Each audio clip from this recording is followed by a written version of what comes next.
So we have a seller, and they basically have had a change of heart, and they've decided not to sell the home, even though they've accepted an offer. They're legally bound to go through with it. The alternatives for buyers are really limited. With a buyer that breaches the contract, it's way simpler because the seller is holding the buyer's earnest money deposit. And so the seller can just take that sort of aggressive stand that, hey, I'm keeping your deposit. You want to breach? And by the way, I may sue you too. But for starters, I'm taking your deposit.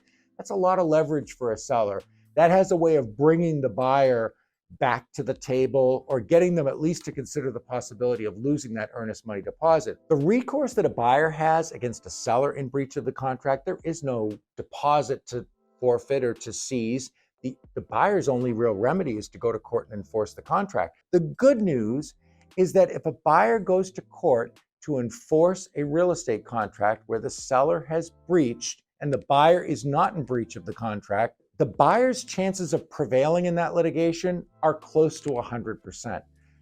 And I'm not going to get into all of it because it's a little bit esoteric, but suffice it to say that our legal system has decided that real estate is not like televisions and cars and appliances.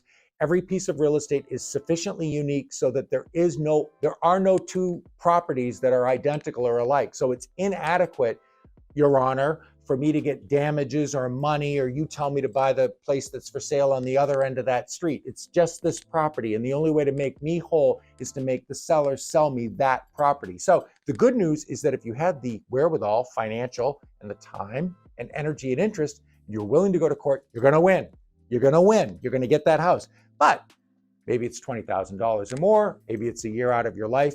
For most buyers, the more sensible thing to do is just move on and find another property. I was familiar with a property in Bedford that really was one of a kind, and it did result in a specific performance suit because this buyer's like, no, I want that property and I'm going to get it. And they did. A seller that signs an offer or signs a contract and then wakes up the next day and decides they don't want to go through with it, that buyer's got a lot of legal recourse, but it's going to cost money and time, and it might not be worth it.